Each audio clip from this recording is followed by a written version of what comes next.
할렐루야. 오늘은 종료주일이 되겠습니다. 6주째 영상 예배인데요. 6주째 가정 예배 드리는 일, 초유의 일이고요. 아마도 부활절 예배도 가정에 드려야 될 것 같습니다. 정말 교회가 생긴 이래 초유의 일이 생긴 것 같아요. 그래, 고난주간을 더 잘 보내야 할 것 같습니다. 우리 새가 당한 이 역경과 고난의 의미를 곰곰이 생각하면서 우리가 어떻게 주님의 십자가, 그 사랑의 삶을 살 것인가를 기도하는 한 주간 되기를 바랍니다. 아마도 이번 부활절은 우리가 주님 부활을 힘껏 찬양하는 부활절 되기 어려울 것 같아요. 아마도 주님 부활을 간절히 소망하면서 엎드려 기도하는 부활절이 되지 않을까 싶습니다. 정말 부활의 주님의 승리가 우리 가운데 오게 되기를 간절히 소망하는 그런 부활절 되기를 바랍니다. 아마 제 생각에는 코로나19가 종료되는 시점에 교회가 주의 부활을 감사하는 예배를 함께 드려야 하지 않을까 하는 생각도 가지고 있습니다. 오늘 종료주일인데요. 예수님께서 갈릴리에서 공생의 사역을 마치시고 자기 삶의 십자가에 내어주기 위한 마지막 프로세스를 위해서 예루살렘에 도착하신 날이에요.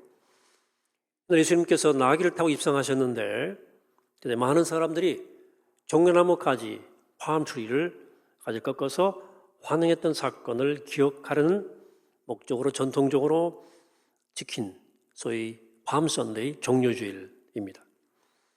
이때부터 예수님은 예루살렘에 일주일 정도 체류하시면서 가장 어두운 한 주간을 보내시게 됩니다. 체포되시고 재판받고 모욕과 조롱을 당하시고 십자가에 달리시고 돌아가시는. 오늘부터 이제 한 주간 동안을 고난주간이라고 부르고요. 예수님 믿는 사람들은 예수님 당하신 그 고난을 기억하게 되면서 기도하고 또 금식하고 묵상하는 시간으로 보내게 됩니다. 이번 고난주간은 우리가 멈춰선 시간에 보내는 고난주간이에요. 이 사회적 거리두기의 연장이 되어서 어디가 마음껏 먹고 놀기도 좀 그렇고 할 때니까 정말로 묵상하기, 기도하기 좋은 고난주간입니다. 가족과 함께 매일 모여서 예배하고요. 이 코로나19 상황에서 우리가 두드러지는 현상 가운데 하나는 지난주 말씀드린 것처럼 야생동물이 돌아오고 하늘이 맑아지는 등 생태계가 회복되고 있습니다. 신비로운 거예요. 그리고 또 하나 두드러진 현상은 가정의 회복입니다. 어쨌든 애들하고 계속 집에 있게 되고 주일에 가족과 함께 예배 드리는 것, 모여서 정말 드문 경험이거든요. 그러면서 가정의 예배가 새로워지고 또 믿는 가정들은 가정 예배를 드려보게 되고 하는 거죠. 아직 가정 예배의 소중함을 모르신다면 이번 기회가 그 계기가 되기를 바랍니다. 가족이 함께 말씀 붙잡고 기도하는 시간들을 좀 진지하게 가져보시기를 바랍니다. 여러분이 지켜야 할 그 고난주간에 세 가지 영적 과제를 드리는데요. 첫째는 마가복음을 읽으세요. 그리고 16장이니까요. 예수님 생애를 좀 묵상하시기 바랍니다. 이번에 저녁 기도회 월요일부터 본문도 마가복음이에요. 두 번째, 고난주간 특별 저녁 기도회에 함께 참여했으면 좋겠어요. 8시인데요. 월화수목금 시간이 안 맞는 분들은 영상이 살아있으니까 다른 시간 예배할 수도 있겠습니다. 그러나 꼭 매일 가정 예배 드리시기 바랍니다. 셋째는 이 한 주간 동안에 여러분들이 꼭 기억해야 할 기도 세 가지를 매일 기도드리겠으면 좋겠습니다. 첫째 기도는 코로나19 상황을 극복할 수 있도록 함께 마음 모두 기도하시기 바랍니다. 오늘 제가 기도 영상으로 보신 기도문도 좋은 모델을 드릴 수 있고요. 또 기도문 칼럼이 나와 있고요. 둘째는 우리 교회 주제입니다. 거룩한 초대 응답하는 교회인데요. 여러분들의 삶에 주님을 더 가까이 초대하는 기도를 꼭 드리시기 바랍니다. 세 번째는 지금은 우리가 함께 모이지 못하지만 우리 다시 모일 때 우리 공동체로 초대할 이웃을 기억하시고 꼭 기도하시기 바랍니다. 세 가지예요. 매일 이 세 가지를 꼭 기억하시면서 기도했으면 좋겠습니다. 오늘 본문 말씀입니다. 제가 이 두 본문을 같이 읽었는데요. 이 두 본문이 사실은 예루살렘 입성 사건하고 사마리아 유명한 사마리아 사람 비유인데요. 제가 이 두 이야기를 좀 제가 오버랩이 돼서 오늘 누가복음 부분을 또 택했습니다. 잘 아는 사마리아 사람의 비유입니다. 본문에 등장하는 율법교사, 하나님을 사랑하고 이웃을 사랑하는 율법의 핵심을 잘 알고 있었어요. 예수님께서 네가 알고 있는 그대로 행하라고 말씀하시니까 그렇다면 내 이웃이 누구입니까? 라고 묻죠. 제가 다 읽지 않아서 잘 아는 본문이기 때문에 이 질문 속에는 도와줄 만한 이웃이 있어야 내가 사랑할 수 있겠다는 생각이 깔려 있는 거죠. 그러니까 사랑을 베풀 만한 이웃이 없어도 문제지 대상만 확실하면 얼마든 사랑할 수 있다는 생각입니다. 우리 종종 그런 생각하죠. 내가 사랑 베풀고 싶은데 누구한테 베풀지?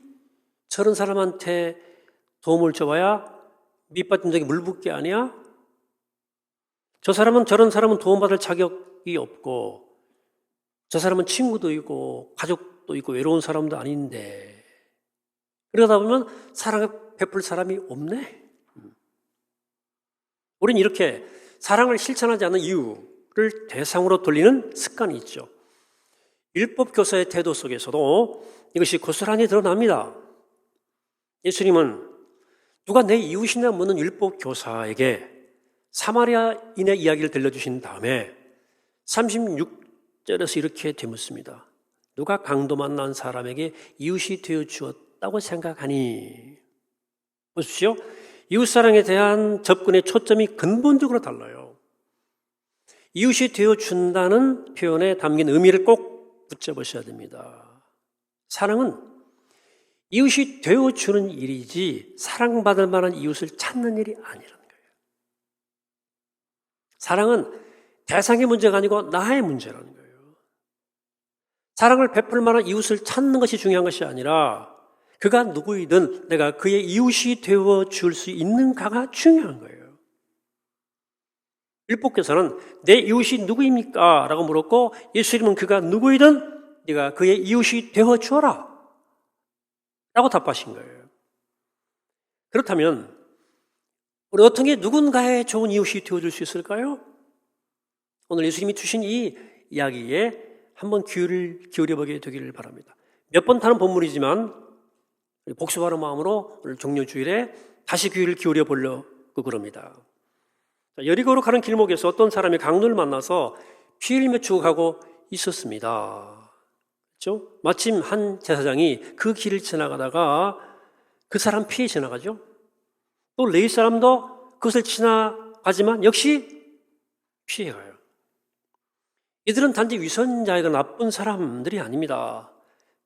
제사장이 만일 피 흘리는 사람에 손을 대면 그런 제사장으로서 정결법을 상실했기 때문에 즉시 제사 집전의 자격이 박탈돼요. 그 선 못 넘습니다. 레위는 제사장을 도와서 제사에 관련된 제반 보조 업무를 하는 사람들이기 때문에 그 역시 피 흘리는 사람과 접촉하면 부정해져서 아무 일도 못하게 되고 당장 밥벌이가 끊어져요. 이들은 어쩌면 나쁜 사람이기보다는 현실의 장벽을 못 뛰어넘는 어떤 선을 못 넘어가는 평범한 우리 같은 사람들을 대표하는 인물일지 모른다는 생각을 해봅니다. 그런데 어떤 사마리아인이 그곳을 지나가다가 쓰러져 있는 사람을 보고 가까이 다가가서 그 상처를 기름과 포도주를 부어 싸매고 여관으로 데려가서 돌봐주고 여관 주인에게 그리고 돈을 주면서 돈이 더 들면 내가 돌아오는 길에 줄 테니까 이 사람 좀 잘 돌봐주세요 라고 부탁까지 합니다. 대단한 사람 아닙니까? 여기 강도 만난 사마리아인, 강도 만난 사람을 지극히 보살펴주고 자기 몸처럼 돌봤던 모티브 동기가 뭘까요? 본문을 계속 읽어봐도 한 가지 외에 다른 실마리를 찾을 길이 없네요. 33절입니다. 어떤 사마리아 사람은 여행하는 중 그를 보고 불쌍히 여겨 그랬어요. 이 불쌍히 여겨 이게 딱 이유예요. 내가 명색이 하나님의 믿는 사람인데 도와줘야지 하는 종교적 의무감 아니잖아요. 뭐 뛰어난 윤리의식이 있었다거나 나 정도 교양 있는 사람은 이 정도의 선행을 행해야지 하고라는 그런 마음이 아니고 그의 내면에서 우러나오는 자발적인 불쌍히 여기는 마음이 있었어요. 그것이 선한 사마리아 사람이 베푼 사랑의 원동력이었고 누군가에게 좋은 이웃이 되어줄 수 있었던 내적 동기였다는 거예요. 자, 여기 사마리아인이 가졌던 불쌍히 여기는 마음은 단순한 동정, 연민 같은 감상적 감정이 아니에요. 영성경이 이 불쌍히 여기는 마음을 piti라고 표현한 데가 있던데요. 원래 의미는요, 컴패션이란 말이 더 적절해요. 우리말로 자비, 긍휼, 공감. 컴패션이란 말 제가 한번 설명해 드리는 기억이 나는데 컴패션 한번 띄워보세요. 컴패션, 컴과 파쇼의 합성인데요. 뭐뭐 함께 겪고 함께 아파하고 함께 공유한다는 뜻이에요. 컴패션. 우리말로 공감이란 말에 제일 가깝습니다. 그러니까 사마리아인이 가졌던 그 불쌍히 여기는 마음은 동정이라기보다는 깊은 공감이에요. 깊이 공감하면 내 몸이 울려와서 그 사람과 나를 구분하는 경계가 허물어져요. 그래서 남의 아픔과 상처가 내 아픔과 상처로 전이 돼요. 이런 뜻에서 깊은 공감은 진정한 사랑을 가능하게 하는 영성의 본질이에요. 공감이란 그냥 누군가의 생각이나 의견, 입장에 동의하는 게 아니고요. 누군가 함께 겪고 함께 아파해지고 함께 공유하도록 우리 사람을 이끌어주는 내면의 강력한 에너지입니다. 그래서 매튜 폭스라는 신학자는 이것을 공감이라는 이름의 영성이라고 했어요. 이 깊은 공감은 일반적으로 우리 삶에 이런 변화가 일어납니다. 오늘 본문의 사마리아 사람의 변화예요. 첫째, 나귀에서 뛰어내립니다. 먼저 아픔과 상처와 고난을 당하고 있는 이웃에게 깊은 공감을 느끼게 되면 나귀에서 뛰어내려요. 안전한 울타리, 누리고 싶던 기득권, 편안한 안전지대에서 자기도 모르게 뛰어내립니다. 어느 누구도 안전한 삶의 울타리를 벗어나고 싶은 사람은 아무도 없어요. 그런데 우연히 어떤 상황을 만나서 어떤 사람에게 깊이 마음이 가서 사건이 벌어지면 그들은 자연스럽게 자신이 타고 있던 나귀에서 뛰어내립니다. 홀린 것 같아요, 마치. 공감은 우리로 하여금 안락한 나의 나귀에서 뛰어내리게 합니다. 두 번째, 자신의 나귀에 낯선 사람을 태워요. 두 번째로 깊은 공감은 나귀에서 뛰어내린 다음 자신이 타고 있던 나귀에 상처 입은 이웃을 태우는 데까지 나가요. 여러분, 나귀는 언제나 작아서 누군가를 태우면 나는 탈 수가 없습니다. 뿐만 아니라 이웃을 태우면 나는 걸어가야 돼요. 우리 나귀는 항상 작아요. 내 형편은 언제나 남을 돌 형편이 못 되죠. 우리가 일생 동안 인생한 이유는 내 나귀가 작다고 생각하는 거예요. 지금도 어렵지만 오늘도 어렵고 그때도 어렵습니다. 앞으로도 어려워요. 항상 어려워요. 내 나귀는 작고 내 형편은 언제나 어렵습니다. 도피는 누구 우리가 돕습니까? 이 상황에서. 여러분, 그러나 언제나 어려운 사람이 어려운 사람을 돕습니다. 누군가 그랬어요. 우리 시대의 희망은 우리의 부를 나누는 데 있는 것이 아니고 우리의 가난을 나누는 데 있다 그랬어요. 공감이 되면 가진 게 없어도 내 걸 나눕니다. 가난하면 가난을 나눠요. 오늘 이 사마리아 사람의 행동이 그런 거예요. 보세요. 나귀에 내리는 것도 어려운데 그 나귀에 낯선 사람을 태우잖아요. 바보 같은 일이에요. 부담스러운 일이에요. 보통 사람 불가능한 게 뭐예요? 그러나 이것은 공감의 영성이 아닌 이성의 계산적 이성으로 바라볼 때는 그래요. 그러나 공감의 영성 안에 있는 사람은 나귀에서 내릴 뿐만 아니라 낯선 사람을 자기의 나귀에 태우기까지 나가는 거예요. 세 번째, 끝까지 책임지기예요. 뿐만 아닙니다. 세 번째, 공감을 하게 되면, 깊은 공감이 되면 그 낯선 상처 입은 사람을 여관으로 데려가서 완전히 회복할 때까지 자신이 할 수 있는 모든 것을 책임을 다합니다. 대충 하는 척만 할 수 없어요. 끝까지 책임집니다. 당시 여관비가 한 2분의 1 데나리온 정도였는데 2 데나리온이나 지불합니다. 병이 터들면 갔다 와서 돌아오는 길에 갚겠다. 어떻게 이럴 수 있습니까? 공감했기 때문이에요. 같이 느끼는 거예요. 자, 누군가를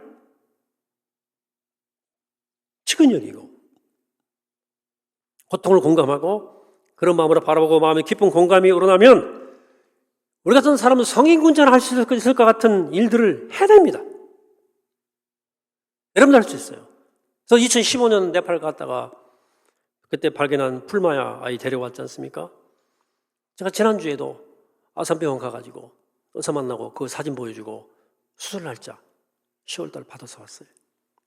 5년째 제가 이러고 있는 거예요. 끝까지 책임져야 하지 않겠나 하는 생각, 울림이 자꾸 제 안에 있는 거죠.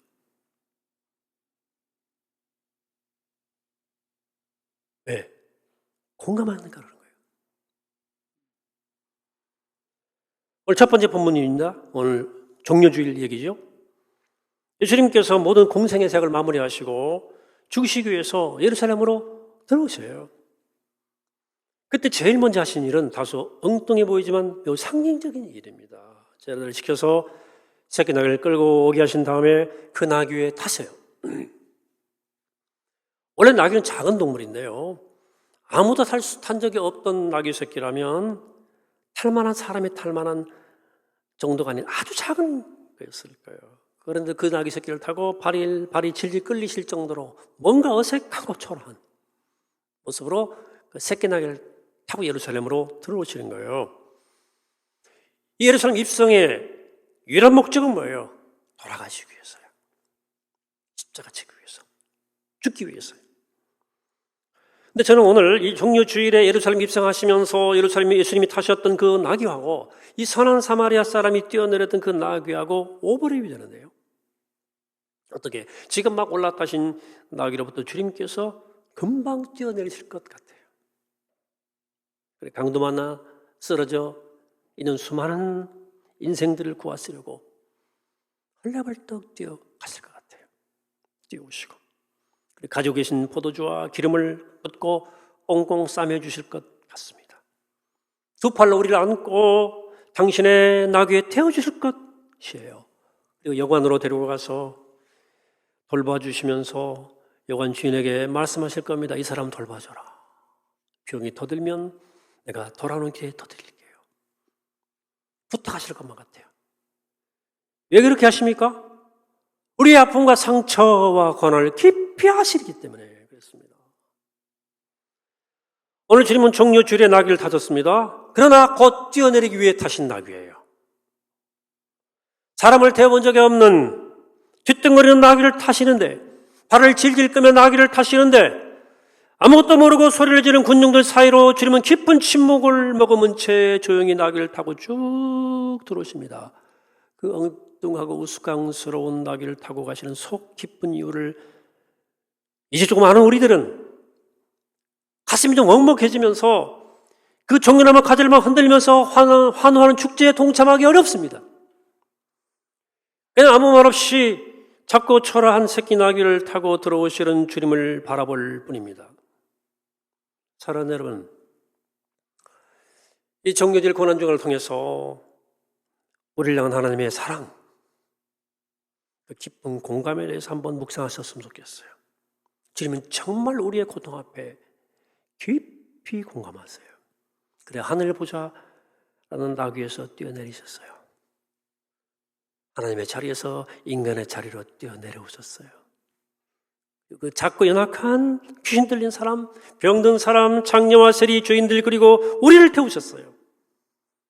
전능의 칼을 버리고 무력한 십자가를 씌웠지만 끝까지 우리를 돌보고 책임지기 위해서 부활하셨어요.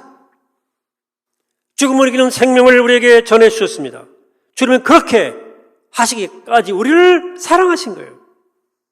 이 모든 일이 우리를 향한 하나님의 깊은 공감으로부터 시작되었다는 사실을 기억하시기 바랍니다.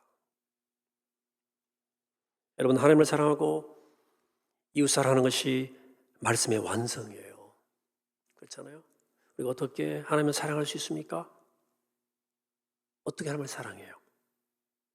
너 곁에서 나의 모든 것을 알고 함께 아파하시고 기뻐하시는 그 분이 계시다는 사실을 깨달아서 시작할 수 있는 거예요. 내 힘과 의지로 그분을 사랑 못해요. 나보다 먼저 나를 알고 사랑하는 분이 계심을 알고 그 사랑에 이끌려서 사랑하게 되는 거죠. 어떻게 이웃 사랑할 수 있습니까? 이웃 어떻게 사랑하실까요? 주님처럼 하는 거죠. 그렇게 내 이웃의 아픔과 상처와 외로움을 정말로 내가 이해하고 공감할 때 사랑할 수 있어요. 내 힘으로 하는 게 아닙니다. 내 의지가 아니고요.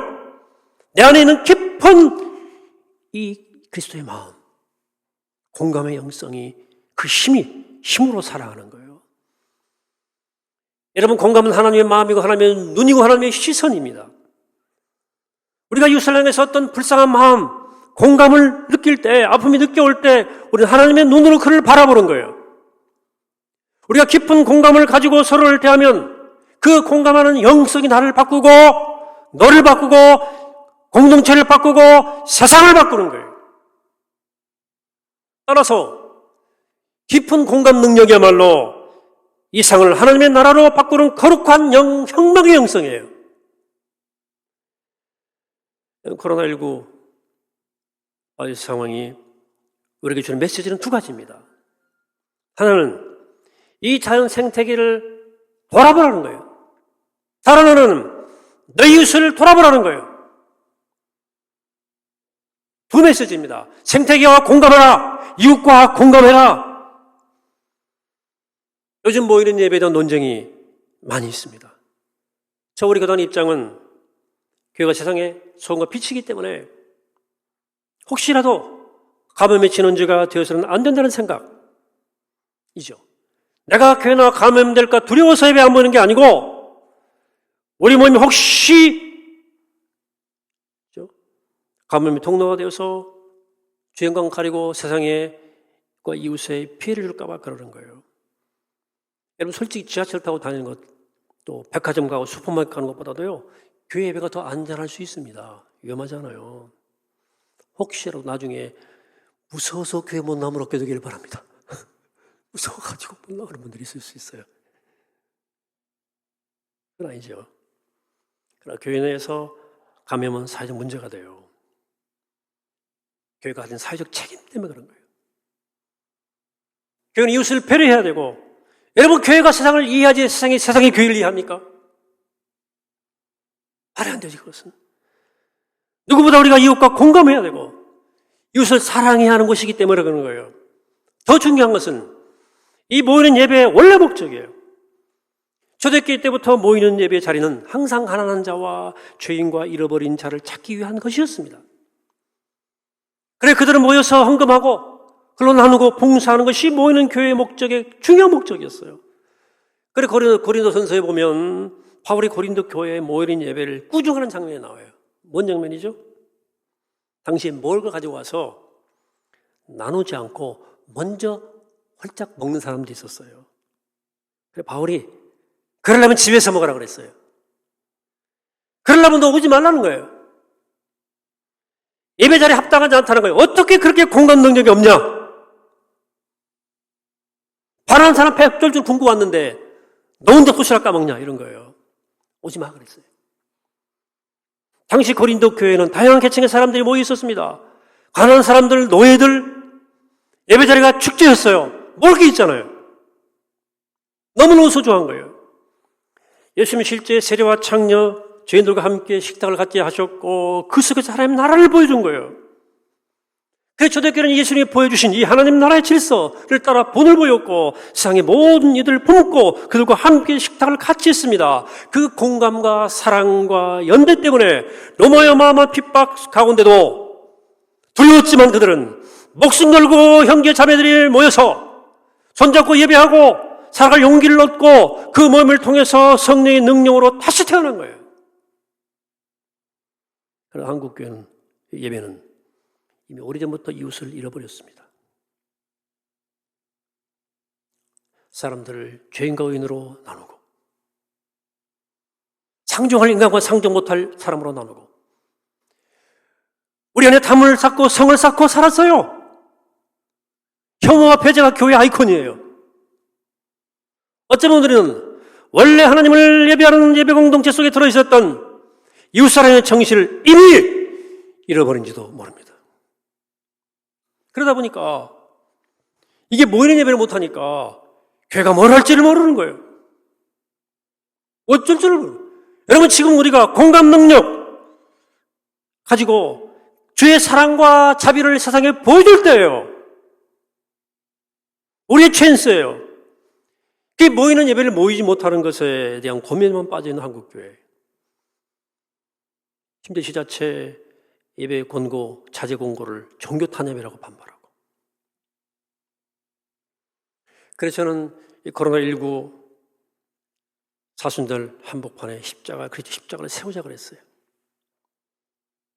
저 자신이 거단의 총회장이고 상징이기 때문에 제가 무료 50소가 다 문을 닫아가지고 대책없는 노숙자들이 많잖아요, 지금. 급속급소가 다 문 닫으니까. 그분들 돌보는 분들과 함께 가서 봉사했죠. 사진 한번 보세요.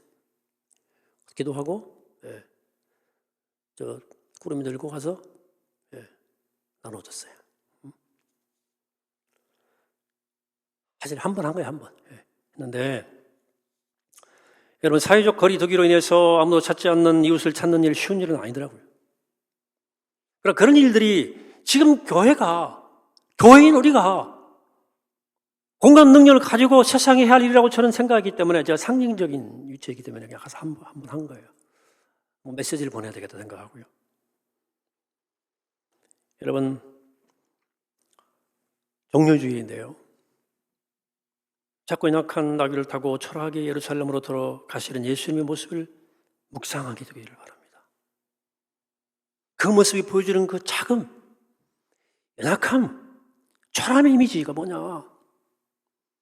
사랑을 위해서 모든 것을 자기 비움 이미지고 깊은 사랑의 이미지를 깊이 묵상하게 되기를 바랍니다. 그래서 이 코로나19 한복판의 종료주일, 고난주간 주님 어떻게 하실 것 같아요? 우리 주님은요, 우리 시대에 어려움을 겪는 사람들의 고통과 상처 한복판에 아픔에 깊이 공감하시고 나귀에서 내리실 것 같습니다. 내 나귀에 뛰어내릴 것 같습니다. 그 나귀의 누군가를 태울 것 같습니다. 그게 예수님이 시작하신 거룩한 사랑 역사의 시작입니다. 오늘 우리도 이 주님 모습을 닮아 깊은 공감의 마음을 공감하는 마음을 가지고 주님을 사랑하고 이웃을 사랑하기로 결심하는 우리 모두가 되기를 이 시간 주님으로 간절히 축원합니다. 기도하겠습니다. 나귀 타고 오신 주님은 오늘 우리의 고통을 보시고 그 나귀에서 내려 우리를 나귀에 태우시고 우리를 치료하시고 책임지실 것입니다. 이 고통스러운 상황에서 우리가 예수님의 마음과 눈을 가지고 이 시대 고통과 아픔을 공감하며 이 땅 한복판에서 사랑하며 섬기는 참 교회로 살아갈 수 있도록 인도하여 주옵소서. 예수 그리스도 이름으로 기도하옵나이다. 아멘.